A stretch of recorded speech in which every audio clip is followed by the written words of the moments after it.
Hello friends, I'm Mukesh Goyal. I hope कि आप सारे बहुत अच्छे हैं।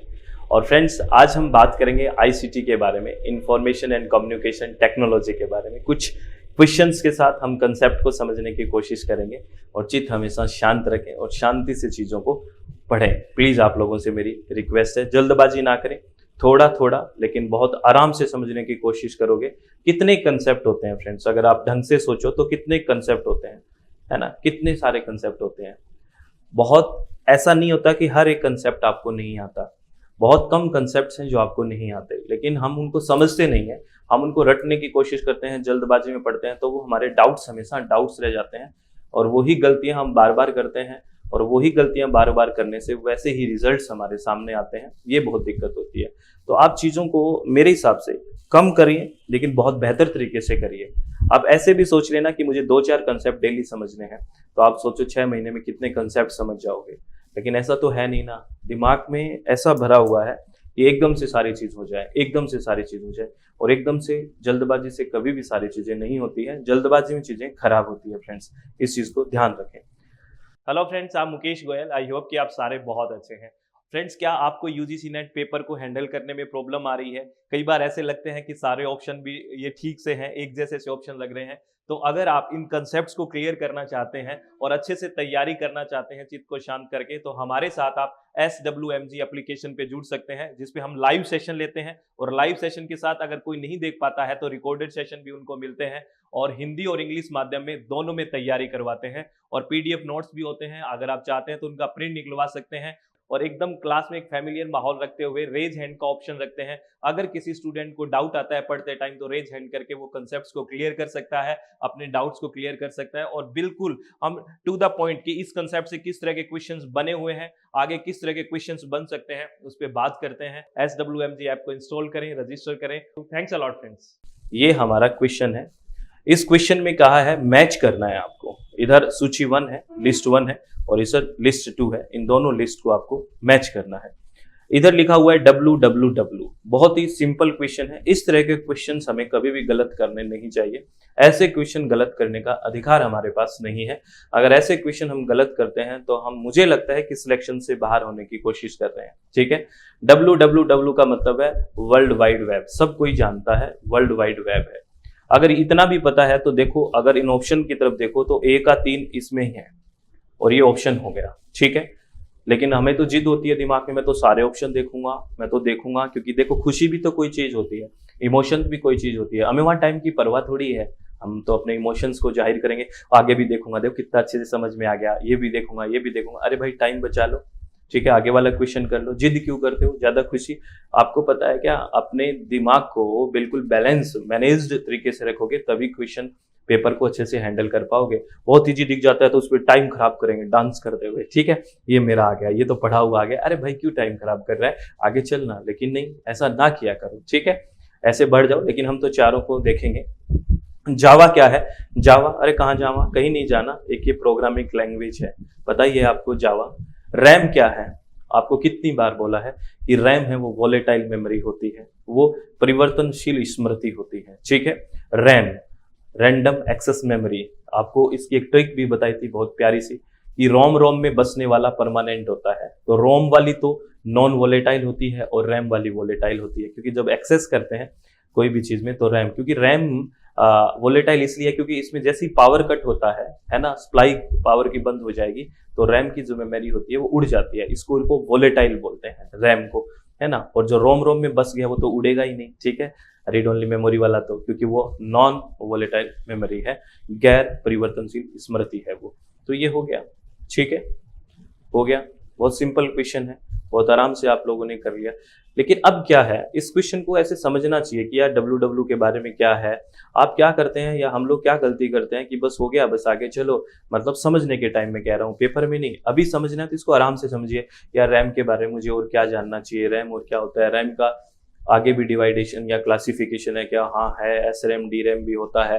रोम के बारे में आगे क्या है? हाँ होता है भी, PROM होता है, EPROM होता है, EEPROM होता है। उनकी क्या खासियत है? जावा और कौन सी प्रोग्रामिंग लैंग्वेजेज होती है? www क्या करता है? ये सारी चीजें आपके दिमाग में गूंजनी चाहिए, तब तो बेहतर है। अगर आप ऐसे ही करके निकल रहे हो तो ना तो इस क्वेश्चन का करने का मुझे कोई खास फायदा लगा, आपका समय बर्बाद हो गया। तो इस चीज से एक्टिव रखिए माइंड को, इस तरह से कंसेप्ट को समझने की करिए। इसीलिए मैं कहता हूं कि पहले पुराने पेपर्स को करिए तो सही, और ऐसे करने हैं, हर चीज को समझने की कोशिश करनी है। आप लोगों से मेरी रिक्वेस्ट है, आप मानते हो तो मान लो, ठीक है, ये आप पे है, अप टू यू।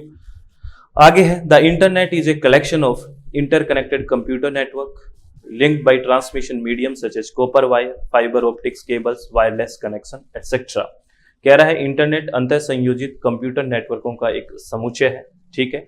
इंटरनेट भी एक नेटवर्किंग है, वो ग्लोबल लेवल पे, सही बात है, कोई दिक्कत नहीं है, जो तांबे के तार, fibre optic cables, wireless connection आदि से जुड़ा होता है, इसमें कोई दो राय नहीं है, जुड़ा होता है, ये बिल्कुल ठीक है, ये बिल्कुल ठीक बात है। इसका रीजन क्या दे रहा है, देखो, world wide web is a collection of interconnected documents. जो www की अभी बात कर रहे थे, वर्ल्ड वाइड वेब है अंतः संयोजित प्रलेखों का या डॉक्यूमेंट्स का एक समुच्चय है।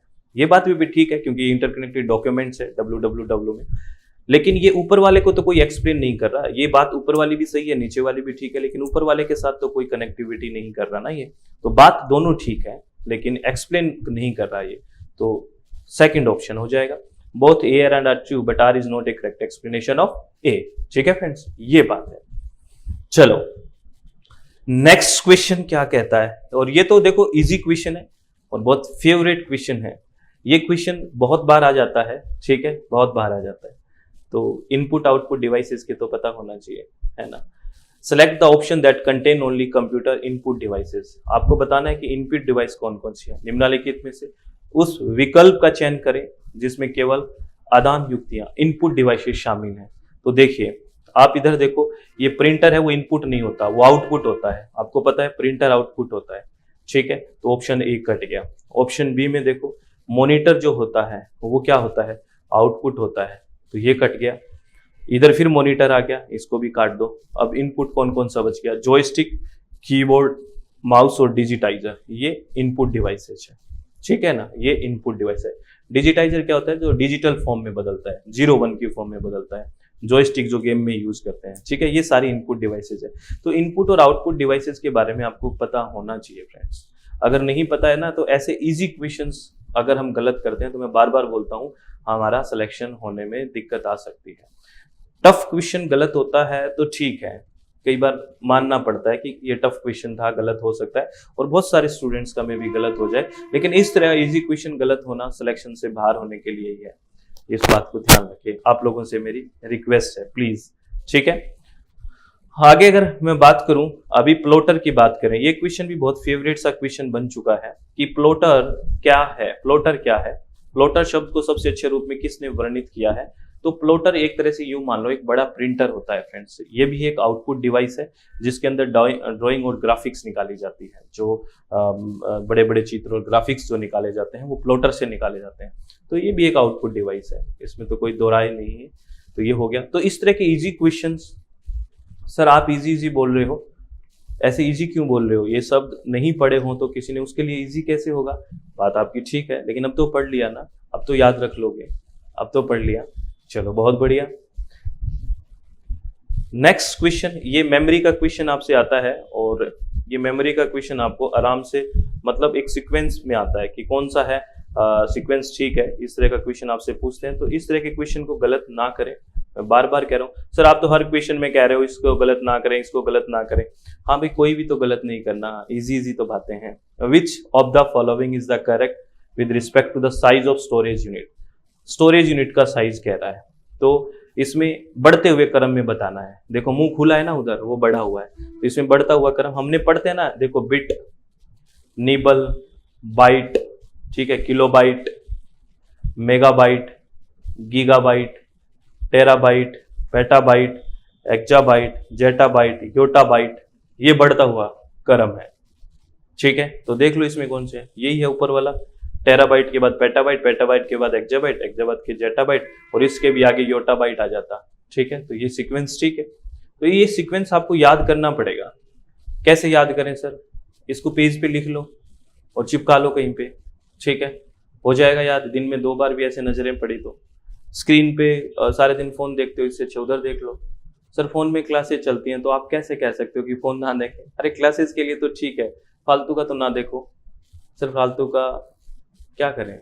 ये डिस्ट्रक्शन है इसका बहुत बड़ा, कंट्रोल किया करो अपने आप पे, ठीक है? अपना पढ़ाई से ज्यादा बेहतर और कुछ नहीं है इस टाइम पे, ठीक है? बात की सब बातें बात की है।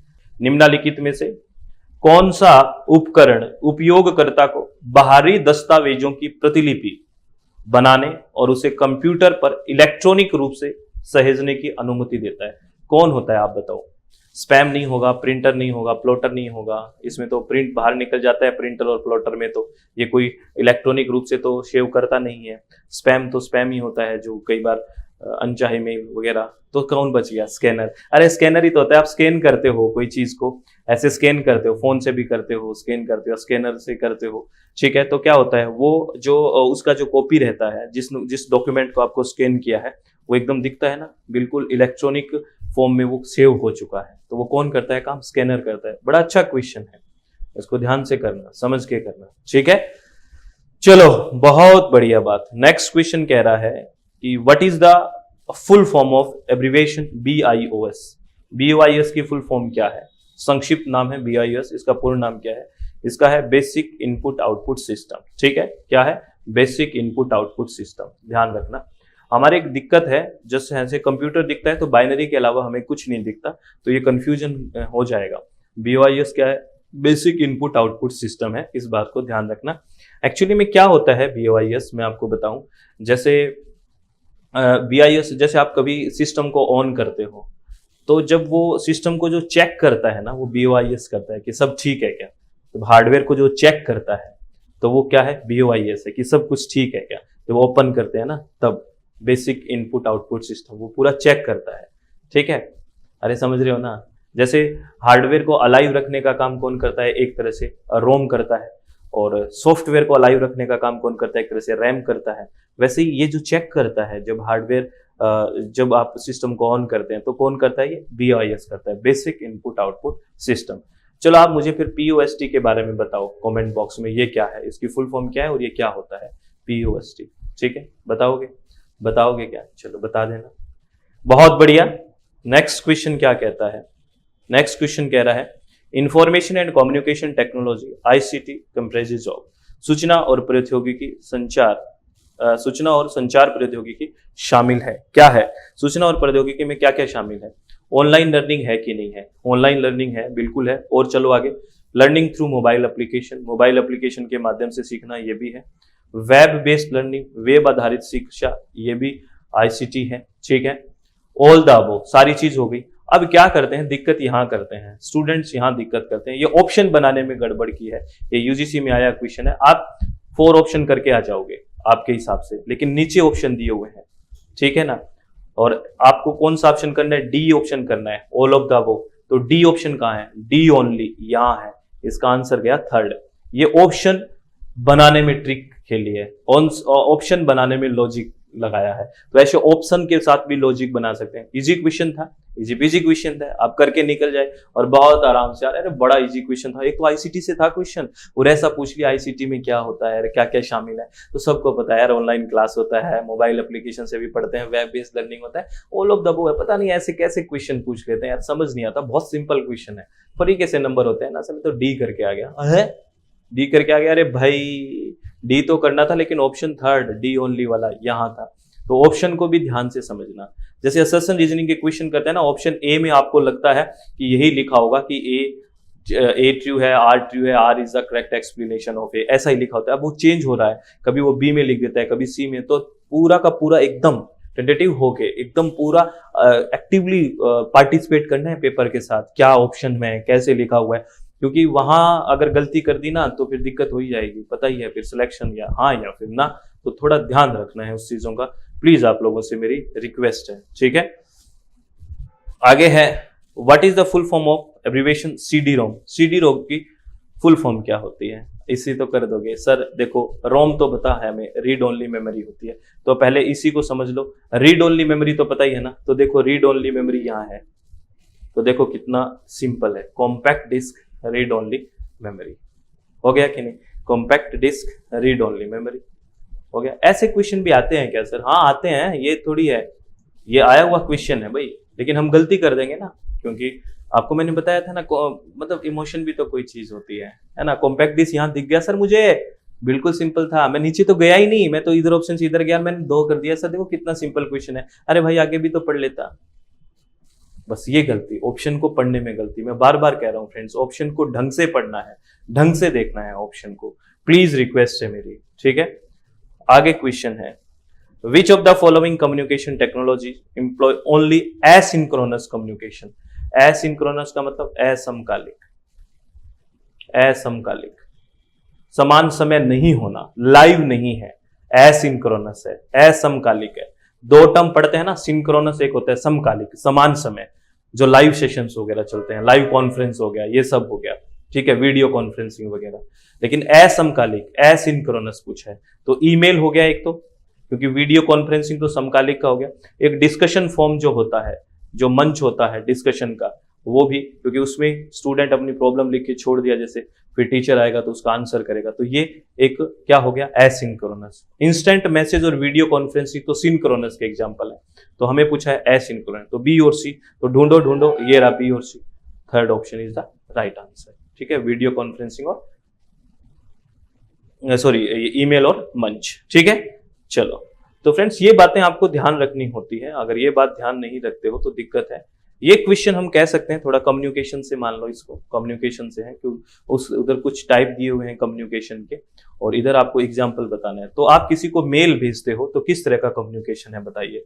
आप किसी को मेल करते हो तो ये एक फॉर्मल कम्युनिकेशन है, ध्यान रखना, बहुत इंपॉर्टेंट बात है ये। ईमेल भेजना, दिस इज द औपचारिक फॉर्मल कम्युनिकेशन है, यानी कि sending a mail formal communication, एकदम बिल्कुल फॉर्मल है, लिखित में है, सब कुछ है, ये फॉर्मल कम्युनिकेशन है। तो ए का हम 3 करेंगे, तो ए का 3 एक ही ऑप्शन में है, देखो तो राइट आंसर तो हो गया। अब यहाँ से करके आगे बढ़ जाइए, वो जिद मत करिए मैं तो सारे ऑप्शन देखूंगा, ये 2 आ गया, तो ऐसे मजे मत लीजिए, क्वेश्चन के साथ करिए और आगे बढ़िए, टाइम भी बचाना है ना, ठीक है।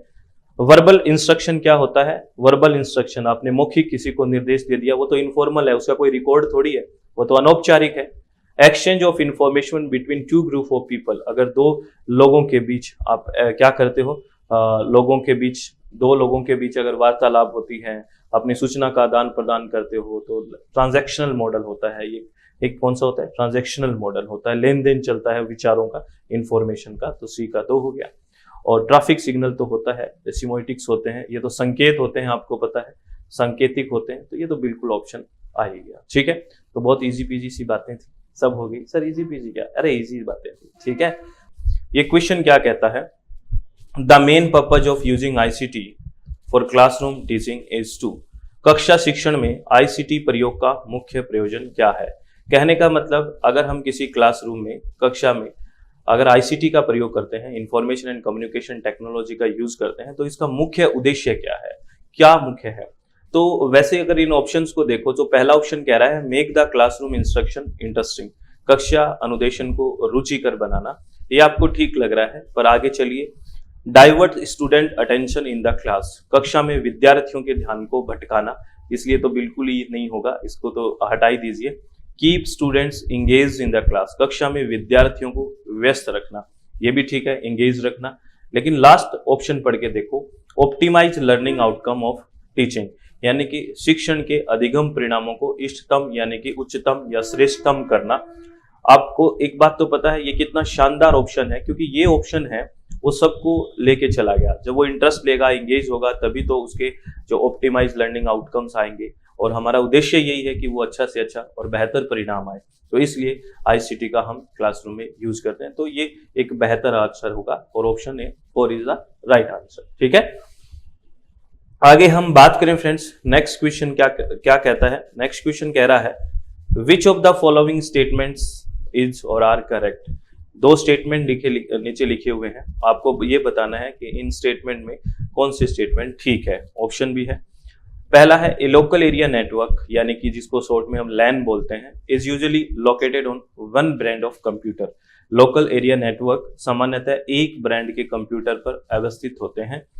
बताइए मुझे, कोई ब्रांड का चक्कर है क्या इसमें, एक ब्रांड की कोई बात होती है क्या। लैन जो होता है विद इन बिल्डिंग होता है, एक बिल्डिंग में जो नेटवर्किंग होती है, this is called LAN, local area network. इसमें एक ब्रांड कंप्यूटर की तो कोई बात नहीं होती फ्रेंड्स, कोई भी ब्रांड के लगा लीजिए, एक ब्रांड की तो कोई बात नहीं है, ठीक है। तो लैन है वो लोकल एरिया नेटवर्क होता है, लेकिन एक ब्रांड की कोई बात नहीं होती है, तो इसको हम काट देंगे, ठीक है, ये ठीक नहीं है। आपको पता है लैन के बाद हम कई सारे टर्म्स पढ़ते हैं, लैन होता है, वैन होता है, सैन होता है, कैन होता है, मैन होता है, पैन होता है, ठीक है, डब्लू लैन होता है। इन सारे शब्दों को जो मैंने बोला है, इनकी अगर आप फुल फॉर्म भी लिख लो और एक एक बातें आप लिख लो तो आपको बहुत बेहतर हो जाएगा। एक पैन होता है पर्सनल एरिया नेटवर्क, जैसे ब्लूटूथ वगैरह के बारे में, यहाँ से क्वेश्चन आता है, तो ब्लूटूथ के बारे में आज कुछ हम बात करेंगे, कुछ शब्दों के बारे में बात करेंगे, तो शांति से सुनना है। तो ये तो ऑप्शन क्या है, पहला तो जो स्टेटमेंट है वो गलत हो गया। दूसरा कह रहा है the acronym ISP stands for internet standard provider. परिवर्णी शब्द ISP का आशय इंटरनेट स्टैंडर्ड प्रोवाइडर से है। ISP होता है ना, वो इंटरनेट स्टैंडर्ड प्रोवाइडर नहीं होता, इंटरनेट सर्विस प्रोवाइडर होता है। स्टैंडर्ड नहीं होता, स्टैंडर्ड की जगह क्या होता है, सर्विस होता है। तो ये भी कट गया, तो दोनों ही ऑप्शन गलत हो गए फ्रेंड्स, ना तो ए ठीक है और ना ही बी ठीक है, कोई भी ठीक नहीं है दोनों में से। और एक बात और बताना मुझे एक कमेंट बॉक्स में, ठीक है, कि ISP डायरेक्टली किससे जुड़ता है, जो इंटरनेट सर्विस प्रोवाइडर होता है उससे डायरेक्टली कौन जुड़ता है, ये मुझे आप आंसर करना, ठीक है, करोगे आंसर, चलो बहुत बढ़िया। थोड़ा इंटरेक्शन रखना चाहिए, है ना, और दिमाग को भी शार्प रखना चाहिए। मैंने कहा था ब्लूटूथ के बारे में कुछ बातें करेंगे, तो ये यहाँ से क्वेश्चन आने की संभावनाएं रहती है और आता भी है। ब्लूटूथ क्या है, तो ब्लूटूथ एक शॉर्ट रेंज वायरलेस टेक्नोलॉजी है, ठीक है। एक ब्लूटूथ एक छोटी दूरी की वायरलेस तकनीक है, जिसका उपयोग किसको कनेक्ट करने में, सामान्यतः मोबाइल फोन्स कनेक्ट कर लेते हैं, माउस, हेडफोन, कीबोर्ड, कंप्यूटर, इनको ब्लूटूथ की सहायता से हम क्या कर लेते हैं, कनेक्ट करते हैं। वायरलेस एक तरह से क्या है, ये शॉर्ट डिस्टेंस के लिए, कम दूरी के लिए वायरलेस की कनेक्टिविटी है, मतलब बिना तार के, बेतार के, ठीक है। एक बात तो ये होगी। दूसरा, एक ब्लूटूथ टेक्नोलॉजी है, 21 रेंज में सामान्यतः ये कम्युनिकेट कर सकती है। डिवाइस लगभग 10 मीटर की, कितनी, 10 मीटर की, क्या 10 मीटर की, और 10 मीटर में वो पैन बना लेती है, क्या बना लेती है, पैन, पर्सनल एरिया नेटवर्क बना लेती है, जिसको बोलते हैं पिकोनेट। क्या बोलते हैं, पिकोनेट। क्या बोलते हैं, पिकोनेट। याद रखना, ये पिकोनेट आपसे पूछा जा सकता है, इंपॉर्टेंट कंसेप्ट है, पिकोनेट के बारे में आपसे पूछा जा सकता है। पिकोनेट क्या है, 10 मीटर के दायरे में जो ब्लूटूथ की रेंज बनी है, वहां एक पैन बन गया, पर्सनल एरिया नेटवर्क बन गया, उस पर्सनल एरिया नेटवर्क को ही क्या है, वो है पिकोनेट है। क्या है, पिकोनेट। ये डाटा NCERT में दिया हुआ है, वहीं से हमने लिया है फ्रेंड्स, तो ये आप ध्यान रखना, बिल्कुल ऑथेंटिक की बात है, ठीक है। चलो बहुत बढ़िया। और हमने ब्लूटूथ के बारे में ये चीजें भी जान सकते हो, इसके अंदर एक तो मास्टर डिवाइस होगी, मास्टर डिवाइस जो मेन डिवाइस है जिसको ब्लूटूथ ऑन करके वो कनेक्ट कर रहा है, एक तो मास्टर डिवाइस होगी, और 7 अन्य डिवाइस उसके साथ एक्टिवली पार्टिसिपेट कर सकती है। मतलब एक साथ, एक तो वो खुद मास्टर और 7 और अन्य उसके साथ एक्टिवली पार्टिसिपेट कर सकते हैं, यानी कि एक साथ 8 डिवाइसेस काम कर सकती है एक्टिवली। लेकिन टोटल कनेक्ट कितने हो सकते हैं, टोटल कनेक्ट हो सकते हैं 255 उपकरण दोनों हो सकते हैं। तो ये बात आपको ध्यान रखनी है। एक्टिवली कितने जुड़ सकते हैं, 7 एक्स्ट्रा प्लस 1 एक वो हो गया, कितने हो गए, टोटल 8 हो गए। लेकिन अगर ये बात करें कि टोटल कितने जुड़ सकते हैं, तो 255 जुड़ सकते हैं, ये बात थी फ्रेंड्स। तो ये बातें हैं, लेकिन ये छोटी छोटी बातें हैं फ्रेंड्स, ये कई बार हमसे गलत हो जाती है, तो इन चीज़ों को आप ध्यान रखना बहुत ही ज़्यादा जरूरी है। अगर इन चीज़ों में कंफ्यूज हो गए ना तो बहुत दिक्कत आ जाएगी फ्रेंड्स, आपको कंफ्यूज नहीं होना है। और एक बात और ध्यान रखना है कि सर वो चित्त शांत वाली स्लाइड कहाँ गई, चित्त शांत वाली स्लाइड में लिख देता हूँ, चित्त शांत रखें, ठीक है ना, चित्त शांत रखें। आज वो नहीं हुई तो चित्त शांत रख लें अपना, है ना। आप खुश रहें और इसी तरह से पढ़ाई करते रहें, आप लोगों से मेरी रिक्वेस्ट है। आगे भी हम ICT के कुछ क्वेश्चंस के बारे में बात करते रहेंगे, और आप इन कंसेप्ट्स को अच्छे से सुनना, अच्छे से समझना, शांति से, प्लीज आप लोगों से मेरी रिक्वेस्ट है, ठीक है। ये छोटे छोटे टॉपिक्स, छोटे छोटे कंसेप्ट्स अगर हम ढंग से ध्यान रखें ना फ्रेंड्स, तो बहुत अच्छी बात है। क्या है कि हमें, आप क्या करते हो, बहुत सारी चीजें एक साथ पढ़ने की कोशिश करते हो, उससे चीजें खराब हो जाती है। चीजों को थोड़ा थोड़ा थोड़ा थोड़ा मैनेज करके पढ़िए, कितना बेहतर हो जाएगा, बहुत बेहतर हो जाएगा।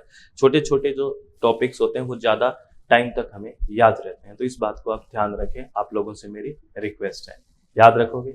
चलो बहुत बढ़िया।